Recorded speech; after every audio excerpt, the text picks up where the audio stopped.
Прямо под улицами Иерусалима скрывается место, которое археологи до сих пор не могут объяснить до конца. Место, где, возможно, поклонялись Богу Израиля. Привет! Сегодня мы отправляемся в одно из самых загадочных мест древнего Иерусалима. И то, что археологи нашли здесь, буквально переворачивает представление о том, как выглядело поклонение Богу Израиля в эпоху Иерусалимского храма. Все это находится буквально в нескольких минутах ходьбы от Храмовой горы. Перед нами сооружение 8 века до нашей эры площадью около 220 квадратных метров.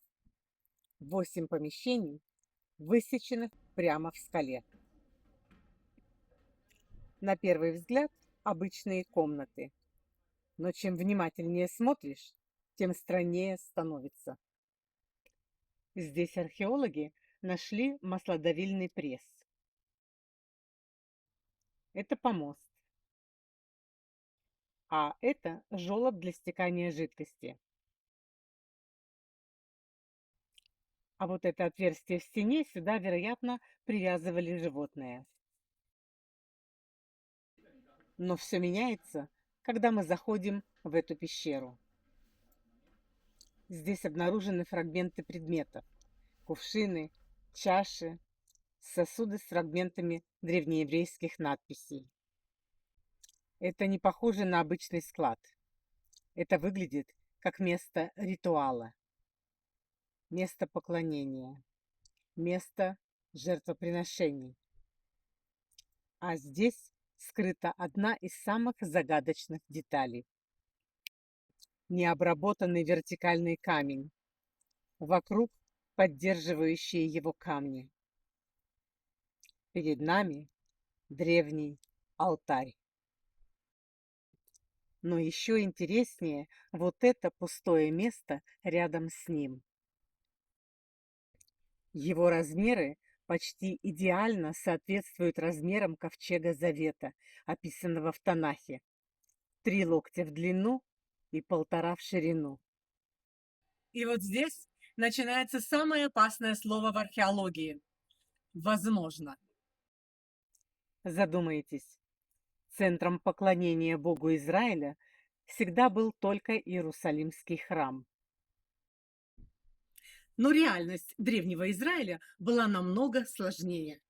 До реформы царя Иезекии по всей Иудее были местные святилища. Там приносились жертвы, там молились, там проводились ритуалы. И находка в городе Давида, вероятно, является одним из таких мест. Но есть проблема. Это место продолжало использоваться даже после строительства первого Иерусалимского храма. Несколько сотен лет люди все еще приходили сюда. В 8 веке до нашей эры царь Иезекия начинает религиозную реформу. В Библии говорится, что Иезекия делал угодное в очах Господа. Иезекия объявил Иерусалимский храм единственным местом для поклонения Богу. Запрещалось возводить храмы, алтари и жертвенники в других местах. Его цель – централизовать богослужение. Только один храм, только одно место жертвоприношений, только Иерусалим. Святилища по всей стране уничтожили. Но здесь произошло нечто странное. Это место не разрушили до основания. Его как-то осторожно засыпали, законсервировали. Алтари Ваала уничтожили, но алтари Всевышнего просто засыпали землей. И, возможно, именно это мы и видим здесь. Люди знали, что это место свято. Когда царь Давид завоевал Иерусалим и переместил сюда столицу Иудейского царства, вероятно, что именно сюда он переместил ковчег Завета. А теперь начинается настоящая загадка. Вы видите эту стену? Она построена прямо над этим комплексом. Ни рядом, ни левее, ни правее. И мы до сих пор не знаем, почему. Но есть еще более странная деталь. Этот проход ведет к источнику Гихон. И когда царь Озия строит эту стену, он фактически перекрывает внешний доступ к воде.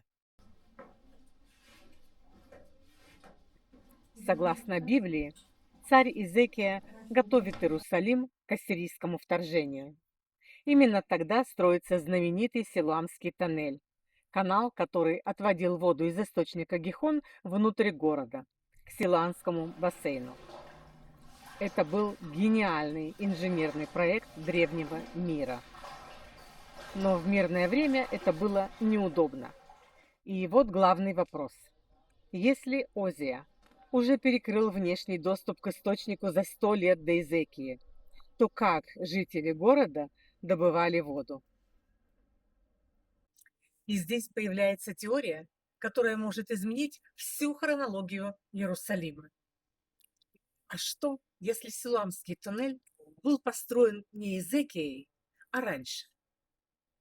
Мы привыкли думать, что археология – это наука, которая дает ответы. Но чаще она задает новые вопросы.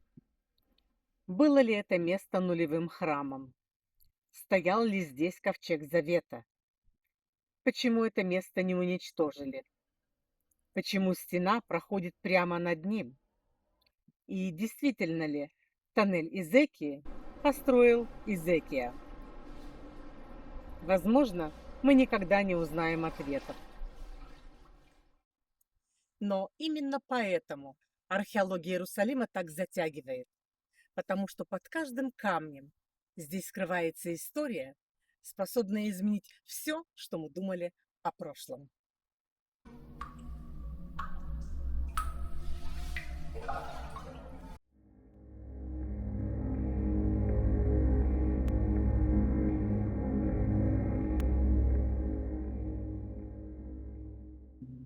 Друзья, в следующем видео вас ждут незабываемые впечатления от Силамского тоннеля. Мы пройдем 533 метра под землей. Метры, насыщенные эмоциями и впечатлениями. Уверяю вас, это было настоящее приключение. И я приглашаю вас совершить его вместе с нами. Чтобы не пропустить это видео, подпишитесь на канал и включите уведомления. А за лайк и комментарий под этим видео моя отдельная благодарность. Всем пока! Увидимся через неделю.